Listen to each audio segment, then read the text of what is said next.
Now, ladies and gentlemen, I'm delighted to be here today, not just because of the obvious, to be amongst the many professional friends I can see seated before me, but not just because of the fabulous Sydney, who has shown herself in the most remarkably beautiful light in the last few days, but I'm delighted to be here to escape from the cold and grey of Britain. So there you are.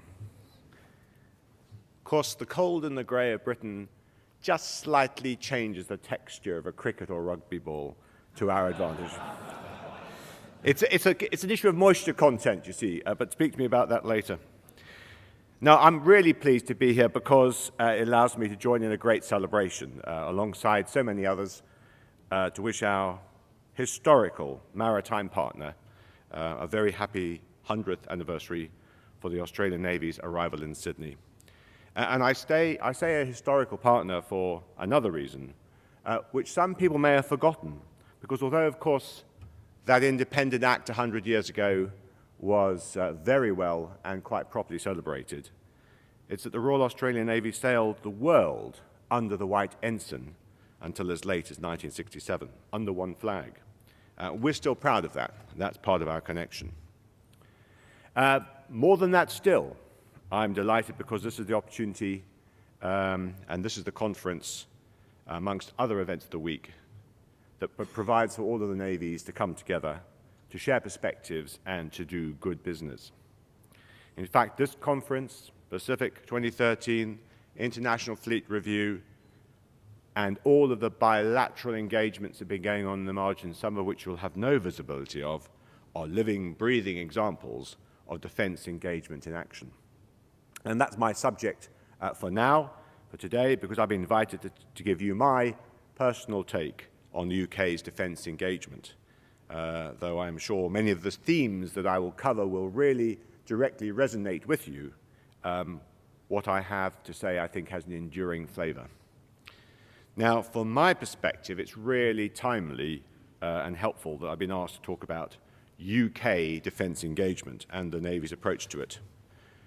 Why? Because, as has been hinted, the work to prepare the ground for the intellectual basis of this activity has started already in the UK. And this year, on the 7th of February, the UK government published its, quote, International Defence Engagement Strategy. And this, in turn, has helped to give life to the UK's overarching strategy paper called Building Security Overseas, produced a year after our 2010 Strategic Defence Review. This engagement business, very distinctive to us navies, is very much the heart of UK strategic thinking.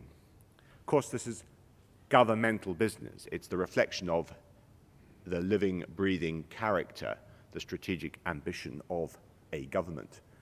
You could argue that it only lasts and lives as long as a government. But a government that sits within a proper strategic context and exerts some intellectual strategic ambition should lay down a groundwork which is common to consecutive governments. Our Foreign Secretary, William Hague, just a month ago, reminded us, I felt he was talking to me and the Navy that I have privilege to run, Britain must have a global internationalist outlook, and it is in the interests of Britain to be fully engaged in the world affairs. And it doesn't stop there. In a recent call I made on the Prime Minister, my Prime Minister, he specifically asked me about UK defence engagement through the maritime. These are all very helpful questions, and it means that international defence engagement is up front and centre. So, what is our international defence engagement strategy? Well, in broad terms, it shapes the approach over the next 20 years.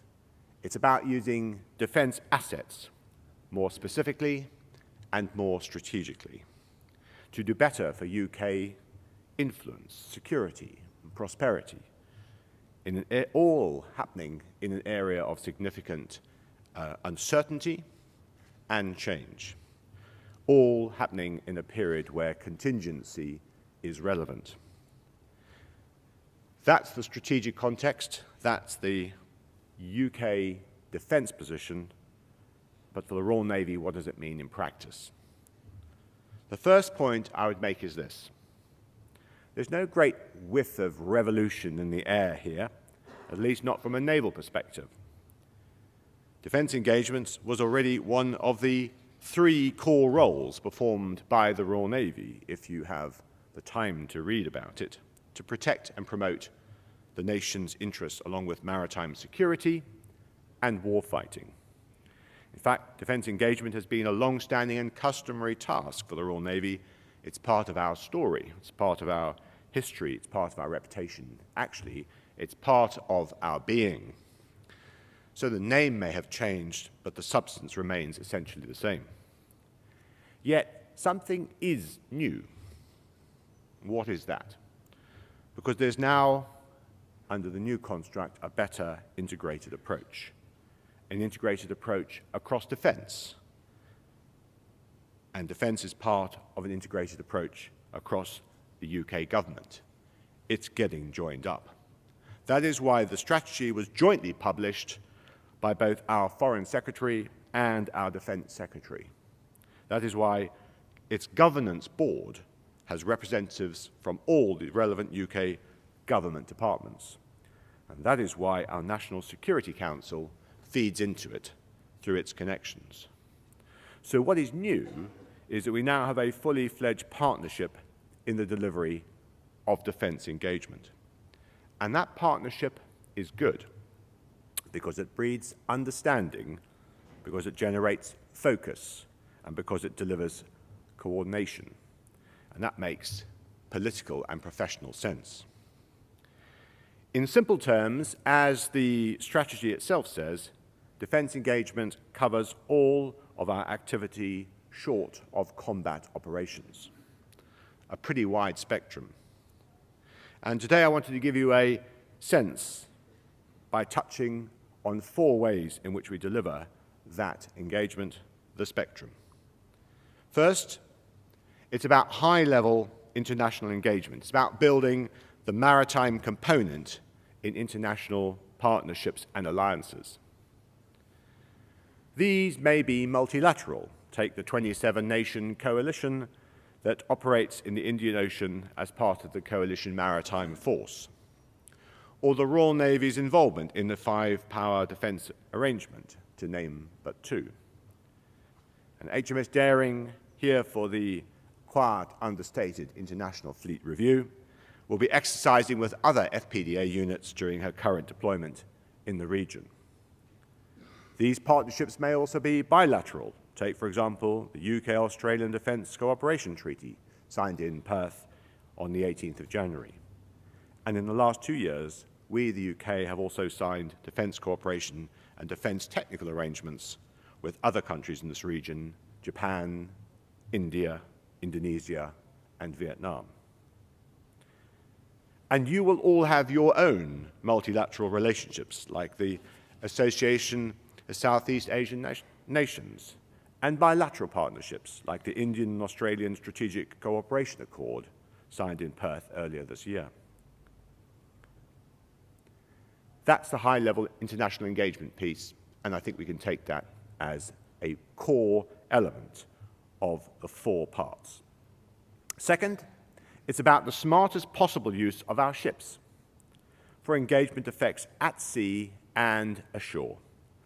For us, our Maritime Commitments Strategic Steering Group, the MCSSG, guides this on behalf of the Foreign Office and Defence to deliver maximum effect from expensive assets. The interesting thing about a steering group like that, just a name to you, is it is a transfer of responsibility from the Navy's view of what it should be doing back into a defence construct. So our ships multitask. For example, we program our South Atlantic patrol ship to also assist with maritime security operations around the Gulf of Guinea. And I have my good friend, the Chief of the Nigerian Navy, to give me a nod. And that helps in turn to underwrite security within that specific geographic area, which of course is connected to European, if not world, security and prosperity. Or we could find ourselves operating around the choke points in the Persian Gulf as we do, reassuring markets, helping the world to feel and feed and fuel itself, preventing the arteries of global trade from hardening. And it means that we look at how deployed ships might contribute to UK government growth and prosperity agendas by exporting UK defence technology around the world. And right now, this morning, HMS Daring is doing just that. Parked alongside, crawling with contractors and interested bystanders, she is acting as a living, breathing example of British technological success, as a worthy platform, not just for defence sales of whole ships, not just for systems, but for subsystems and subcontractors and the complex integrated nature of the defence industrial matrix. Third of the 4 ways that defence engagement works for us is about training with our international partners.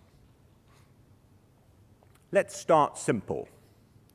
At Britannia Royal Naval College, Dartmouth, we train officers from across the globe alongside our own.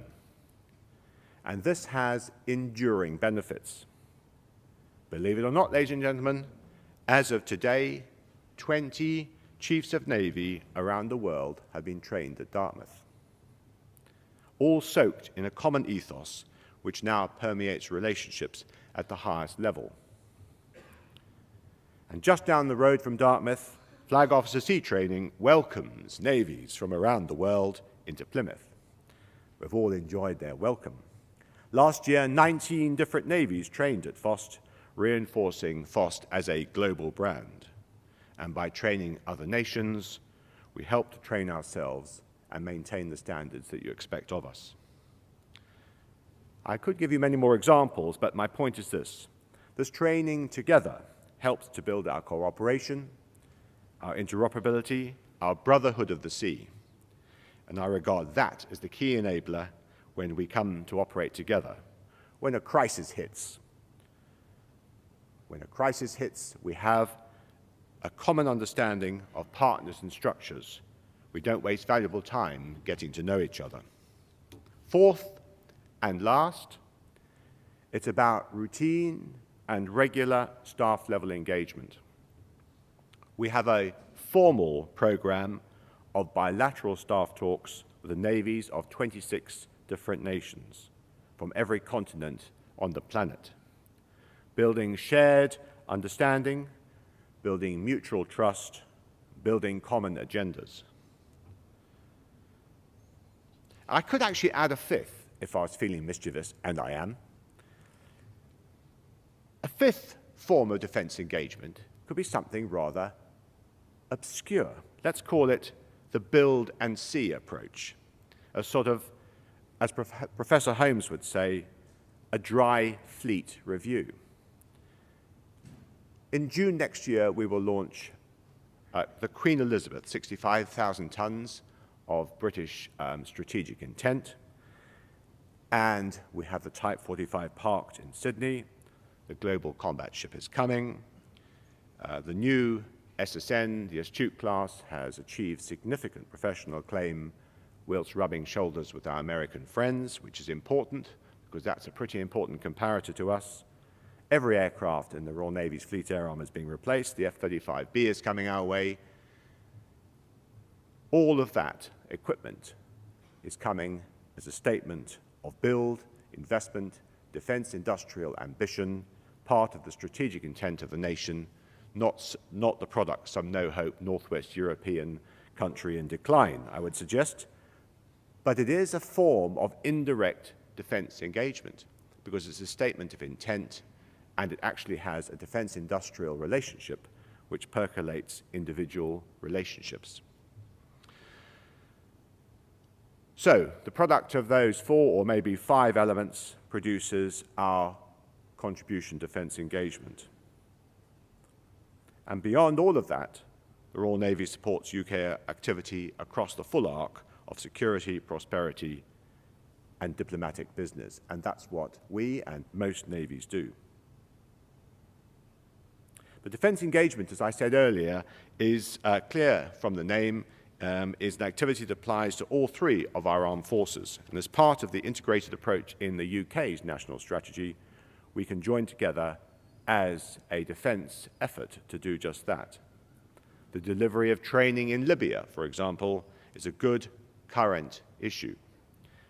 And I'm an advocate of this joint approach, not just because my own professional career path has luckily enough taken me through a number of doors and opportunities, it's made me see the totality of defence, but because if you don't approach maritime business through a defence lens, you can become isolated and self-interested. So maritime forces, which may or may not include, but should include, the effort from Army and Air Force elements, do have certain unique selling points in delivering effective defence engagement. Let me just go through those briefly. In the area of contingency, our maritime forces are an engaged force. What does that mean? Well, that means that they are forward deployed around the globe.